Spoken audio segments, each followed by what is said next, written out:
You know, can you even imagine welcoming your son's new wife, a woman with 6 children from 3 previous marriages, into your family with open arms, helping them financially?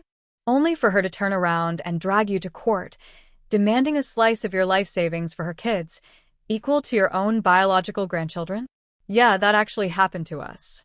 But what happened next? Well, let's just say it wasn't what she expected. My husband Robert, he's 68, and I'm 65. We've always prided ourselves on being a really close-knit, supportive family. We raised 3 incredible kids, Mark, Emily, and Josh, instilling in them the importance of hard work, honesty, and family bonds. We worked hard our whole lives, saved every penny, planning carefully for our retirement, always intending to pass down what we built to our children and grandchildren. That's why what happened recently, it was just so unexpected. Mark, our eldest, was married to Laura for 10 years. They had 2 beautiful children, Amy and Ben. Even after their mutually agreed divorce, we stayed close with Laura. She's a wonderful mother, a respectful ex-daughter-in-law, and honestly, I loved her like my own daughter. Mark was always a devoted father, and we admired how he and Laura always put their kids first. 3 years ago, Mark met Sarah. She was 38, a colleague from work. Their romance was a whirlwind. It took us by surprise, but Mark seemed happy, so we welcomed her into our lives. Sarah had been married 3 times before, and she had 6 children from those marriages, ranging from 4 to 16. We knew it would be a major adjustment for Mark, but we hoped he'd found happiness. We did our best, truly, to embrace Sarah and her kids.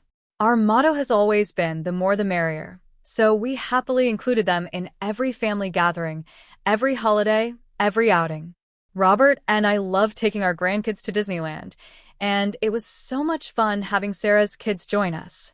We even helped Mark and Sarah financially when they needed a larger home to fit everyone. We thought it was a gesture of love, of support, something to strengthen our family ties. But, that goodwill? It took a really strange turn. Sarah, who had initially been so grateful, started asking a lot of questions about our financial situation. At first, it was subtle. What are your retirement plans? What about future expenses? Robert and I figured she was just being thoughtful. But then her comments became more direct. She started making these passive-aggressive remarks about how all the grandchildren should be treated equally in our will. We tried to explain, gently, that while we loved her kids, our resources were limited. We'd always planned for our biological grandchildren. These discussions, they never went well. So, we started avoiding the topic altogether. Things got really complicated when we decided to update our will. We called a family meeting, Mark, Sarah, Emily, and Josh. We even wanted Laura there, since it concerned her children, but she gracefully declined, saying Sarah might not like it. We respected that. We explained everything. Our estate would be divided equally among our children, with specific funds set aside for the education and future of Mark, Emily, and Josh's kids. Everyone seemed delighted. Emily even told us not to worry about her. But then, Sarah piped up. And I was dreading this. By Mark's kids, she said, you mean all her children, right? I took a deep breath. I calmly explained that we wished we could provide for them, but our priority was our biological children and grandchildren. Her reaction? Explosive. She accused us of favoritism, discrimination. She even said we were punishing her children for things beyond their control. Mark tried to calm her down, but he was clearly torn. The meeting ended on a sour note, with Sarah storming out and Mark following, looking completely defeated. The tension didn't stop there. Over the next few weeks, Sarah became even more confrontational. She started spreading rumors in the family, accusing us of being greedy, unfair.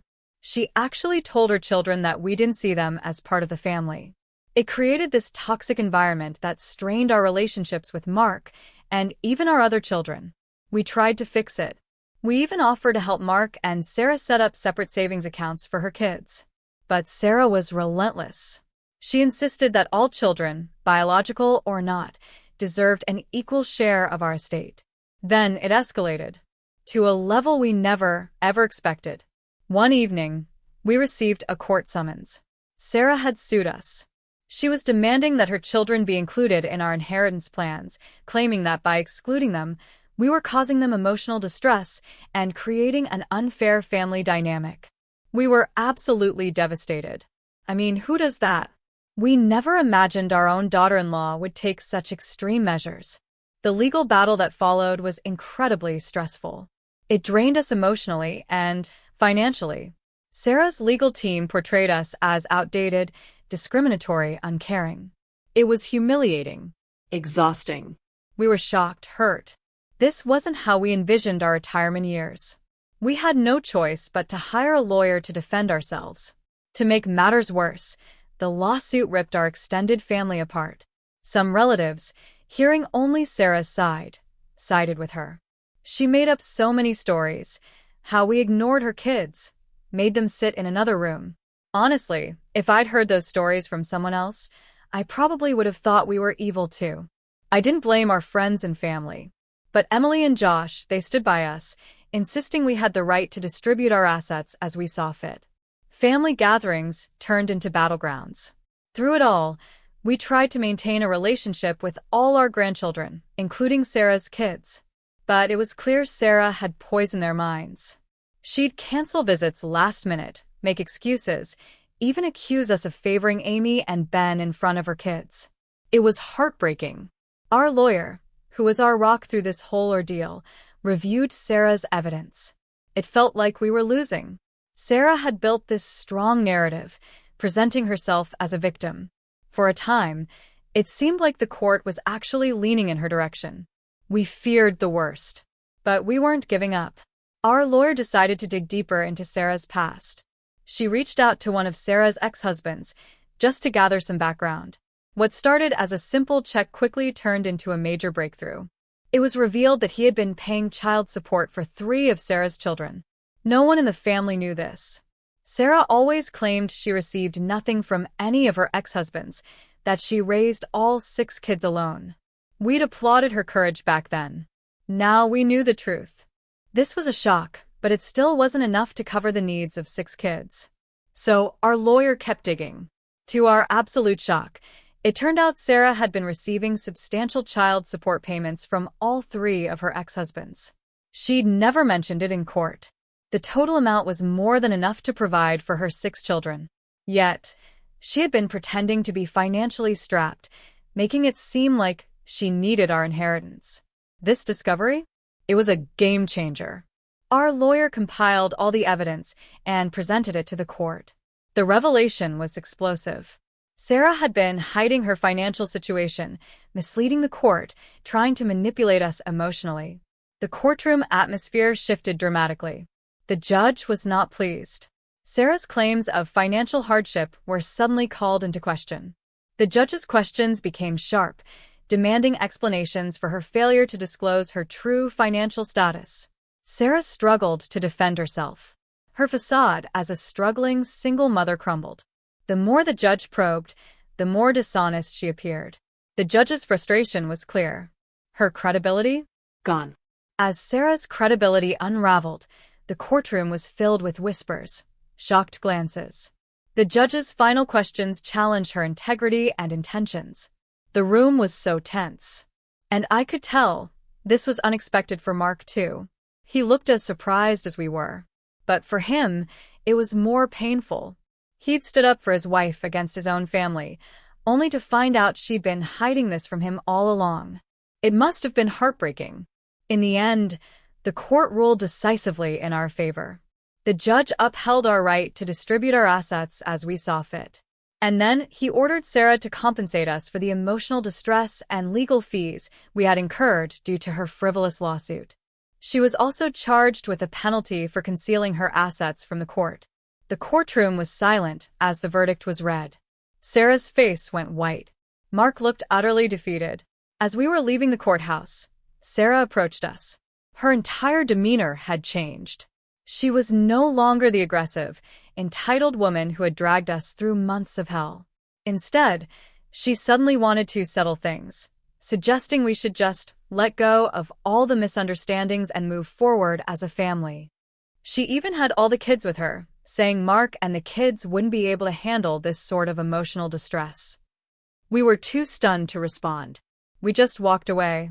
Now, we're left wondering where to go from here. We feel liberated by the court's decision, of course. But our relationship with Mark is deeply strained, and we worry about the long-term effects on our family dynamics. Sarah's sudden change of heart feels so insincere, especially after everything she put us through. Update 1 asterisk. First, thank you all so much for your advice and support. It gave us a lot to think about. A lot has happened. The day after the verdict, Mark called us. He sounded exhausted, his voice heavy with something I hadn't heard in a long time: regret. He asked to come over, just him. We agreed, knowing this conversation was long overdue. When he arrived, he looked like he hadn't slept in days, completely disheveled. The moment he sat down, he just broke down, sobbing into his hands. We just sat there, letting him get it all out. When he finally spoke, it was an outpouring of apologies. He admitted he'd failed us, failed to stand up to Sarah, failed to protect us, and failed himself. He revealed that Sarah had been pressuring him for months to change our will. She'd spun it as fairness.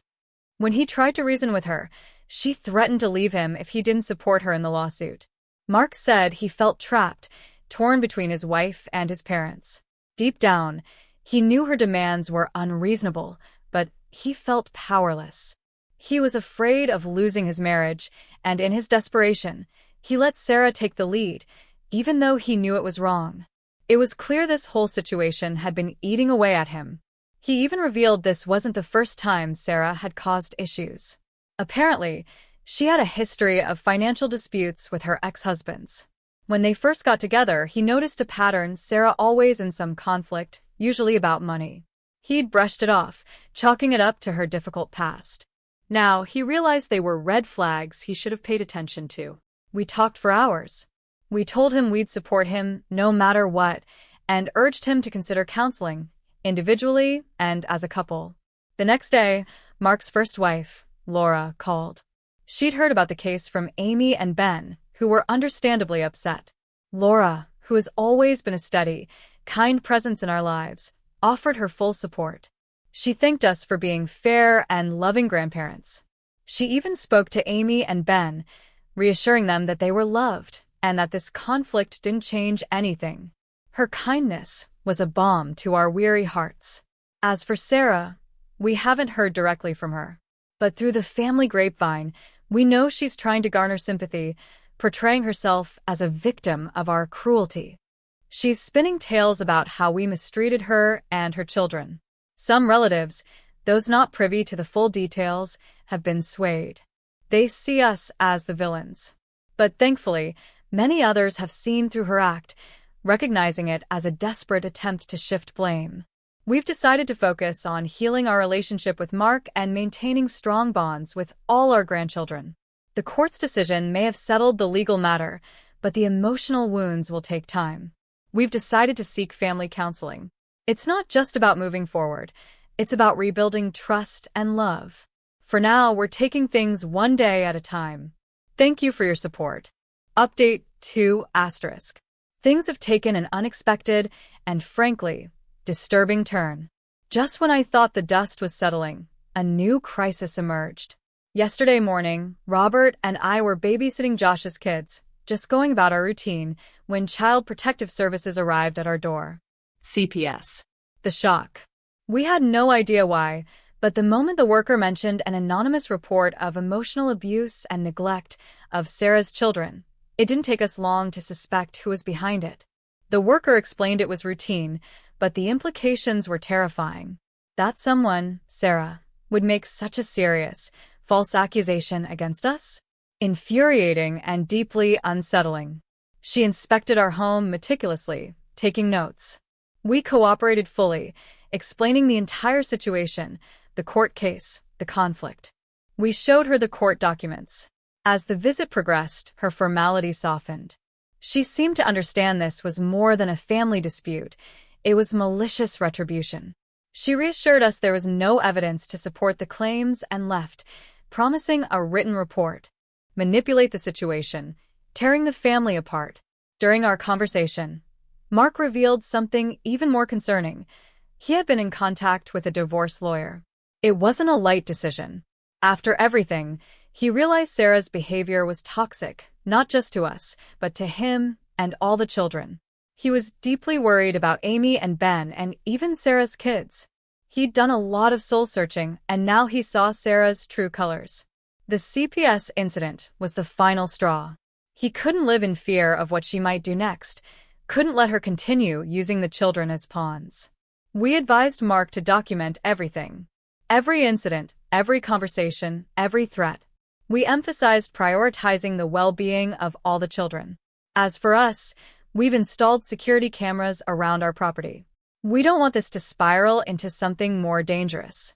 We're also being careful with family members, knowing anything we say could be twisted. The family remains divided, but the tide is slowly turning. More relatives are seeing Sarah for who she really is. Her actions have gone beyond reasonable. We're trying to stay calm, not engage directly, following our lawyer's advice. It's hard, seeing the toll on Mark and the kids. But we know reacting impulsively would only play into Sarah's hands. Right now, we're focused on supporting Mark. He wants out of this toxic marriage, but he's worried about his stepchildren, who have already been through so much. He's a good man, trying to do the right thing, even as his world falls apart. We're trying to keep our heads above water. This ordeal has been exhausting. But one thing is certain, we won't let Sarah's manipulations tear our family apart. We'll keep fighting. We'll keep protecting the ones we love. Update 3 asterisk. Thank you all, again, for your unwavering support. The past couple of weeks have been a whirlwind, but I think we're finally seeing some resolution. A few days ago, Mark made the difficult decision to move out of the house he shared with Sarah. He's staying with a friend, figuring out his next steps. This came after a series of shocking revelations about Sarah's continued manipulation. Mark discovered Sarah had been secretly contacting Laura, his ex-wife, making alarming claims. She told Laura that Mark had been drinking heavily and become aggressive, suggesting Laura shouldn't let Amy and Ben near him for their safety. Laura, to her credit, saw right through Sarah's lies. She immediately informed Mark about Sarah's deceitful attempts to turn her against him. Laura's support has been unparalleled, a crucial anchor for Mark. We're so grateful for her clarity and strength. As if that wasn't enough, Sarah's lies didn't stop there. She reached out to Emily and Josh, spreading more chaos. She told them that we didn't care about them or their children, and that everything was going to Mark in the end. Apparently, she'd overheard a twisted conversation between Mark and Robert. Emily and Josh, thankfully, saw through her erratic behavior and confronted her directly. When Sarah realized her manipulation was failing, she abruptly ended the call, just demonstrating her desperation. This latest betrayal was the final straw for Mark. He has officially filed for divorce from Sarah. He's also seeking full custody of Amy and Ben. He's working closely with his lawyer to address the false CPS report Sarah filed. The gravity of the situation has hit home for Mark, and he's determined to protect his children and ensure Sarah's manipulative tactics are properly dealt with in court. Sarah, now facing the fallout, has tried to contact us multiple times. She's left tearful voicemails, profusely apologizing, begging us to convince Mark to give her another chance. We've chosen not to respond, instead keeping all communications for potential legal use. In the midst of all this turmoil, we've spent some much-needed time with Amy and Ben. Sarah hadn't left them in peace either. Looking back, they've started recalling incidents where Sarah made them feel left out, comparing Amy's achievements to her own daughters, telling them they were too reliant on their father. They are understandably shaken, and we're doing our best to reassure them of our unwavering love. We're working with Mark to ensure they have access to therapy and support. Their emotional well-being is our top priority. Regarding Sarah's children, our concern for their well-being remains strong. We don't want them to feel abandoned or rejected. Mark agrees, and he's exploring ways to maintain a relationship with them, potentially through supervised visits, depending on the divorce outcome. We hope to continue being a positive presence in their lives. The extended family has largely rallied around us and Mark. Those who initially sided with Sarah have reached out to apologize after learning the full extent of her actions. We're slowly rebuilding those relationships. Through this experience, we've learned valuable lessons. While we don't regret our decision about our will, we recognize our communication could have been clearer. In light of recent events, we've decided to set up a small trust specifically for Sarah's children's education, separate from our main will. It's not as substantial, but we hope it shows our issue was never with them. Looking ahead, our focus is on healing. We're continuing with family counseling, taking proactive steps to legally protect ourselves from any further attempts by Sarah. Mark is making progress each day, though he has a challenging road ahead. We're optimistic and grateful for our family's strength. We'll update you again. So, tell me, were we in the wrong for standing our ground and refusing to include our son's new wife's children in our inheritance? What would you have done in our place?